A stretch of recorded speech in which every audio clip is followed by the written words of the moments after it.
BFM Business, 6h, 9h, Stéphane Soumier réveille la planète éco. Good Morning Business. Raphaël de Lavergne, le patron de Totem, est avec nous. Bonjour Raphaël de Lavergne. Bonjour Stéphane. Tout le monde connaît Caméra Café, Raphaël. Ouais. Je crois bien. La série de M6 et tout. Et en fait, c'est ça qui vous inspire, ou c'est ça qui vous a inspiré? Ah, d'une certaine façon, ouais. C'est ça le sujet. Vous voulez faire disparaître en fait cette image assez effectivement effroyable de ce que peut être la cafétéria dans une PME. C'est ça, il y a besoin de la renouveler, de la rendre un peu plus nouvelle, un peu plus innovante. Et puis surtout, nous, on a voulu casser cette barrière du payant qui finalement un peu casse la convivialité. Alors, juste un mot là-dessus, un chiffre quand même intéressant pour l'ensemble de ceux qui nous écoutent et qui nous regardent, que Laure Closier nous apportait ce matin. Vous avez ces Randstad qui nous dit ça, vous avez 25% des salariés, c'est beaucoup sur cette année 2018, 25% des salariés qui sont prêts à changer de boîte dans les 12 mois qui viennent. Alors, le critère mis en avant, on va pas se mentir, c'est quand même d'abord le salaire. Mais globalement, vous vous dites l'ambiance de travail, y compris dans une PME, faut surtout pas le négliger. Tout à fait. Qu'est-ce qui vous permet de dire ça, Raphaël ? Bah déjà, je pense que sur Internet, on a accès à de plus en plus d'informations, même des vidéos sur ce qui se passe à l'intérieur de la boîte. Les processus de recrutement nous font rencontrer de plus en plus de personnes dans l'entreprise parce que les gens ont besoin de ce besoin de se projeter dans un boulot particulier. Et du coup, la culture d'entreprise, l'interaction, l'ambiance devient un critère qui est très très important. On a des sites comme Glassdoor maintenant qui vont référencer toutes les reviews, que ce soit aux États-Unis ou en France. C'est vrai. Donc je pense qu'il y a besoin de plus en plus de transparence sur l'ambiance en interne et c'est assez important. Et vous dites aux chefs d'entreprise, alors dès 5 salariés, c'est là où ça me bluffe un peu quand même, la cafétéria elle peut être conviviale et effectivement, alors café et fruits frais, je crois que c'est là-dessus à peu près que vous vous positionnez, ça peut être gratuit. Vous n'allez pas ruiner le compte d'exploitation de la boîte. C'est ça. Mais pas forcément seulement le café et les fruits frais, on fait aussi des snacks, on va faire aussi des boissons, donc on va faire un peu tout. On peut installer une fontaine à eau, on peut installer des frigos, des machines à café.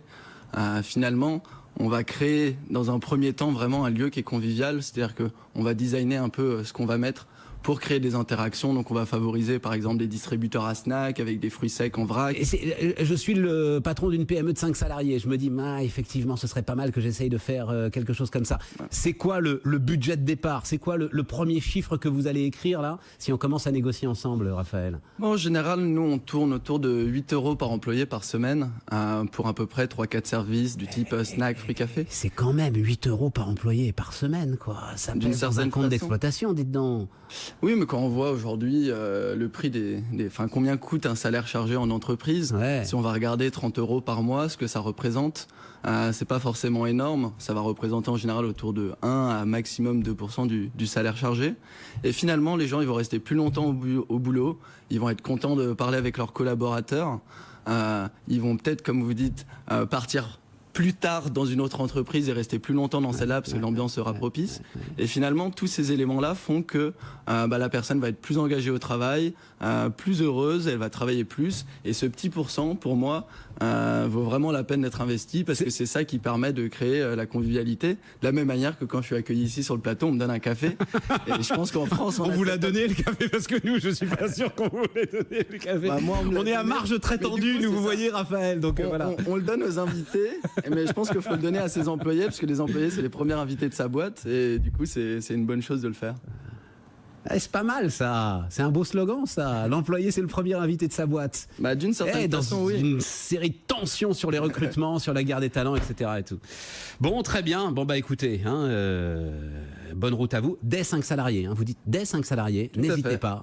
Ça s'appelle Totem, T-O-T-E-M. Exactement. Et vous avez des solutions à proposer pour que tout cela soit convivial et gratuit. Et flexible surtout, pour pouvoir adapter chaque semaine et que tout le monde s'y retrouve. Vous êtes polytechnicien, Raphaël, c'est ça? Exactement. Et ceux qui vous soutiennent disaient, vous êtes incubé par The Family, c'est ça, qui travaille très très bien, notamment We Maintain, vainqueur de la BFM Academy, qui dit, j'adore la phrase, vous dites, je suis devenu polytechnicien pour livrer des pistaches. Oui. C'est l'idée que...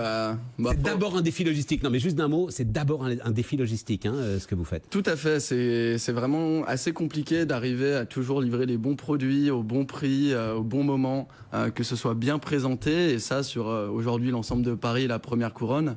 Donc c'est un vrai défi de gérer ça, de toujours avoir des stocks, toujours avoir des nouveaux produits, de pouvoir proposer des nouvelles choses pour éviter la lassitude dans les bureaux, de s'assurer que la machine à café est toujours en marche. Donc il y a une vraie structure technologique derrière qu'on est en train de construire pour permettre de réaliser cela. Totem sur BFM Business.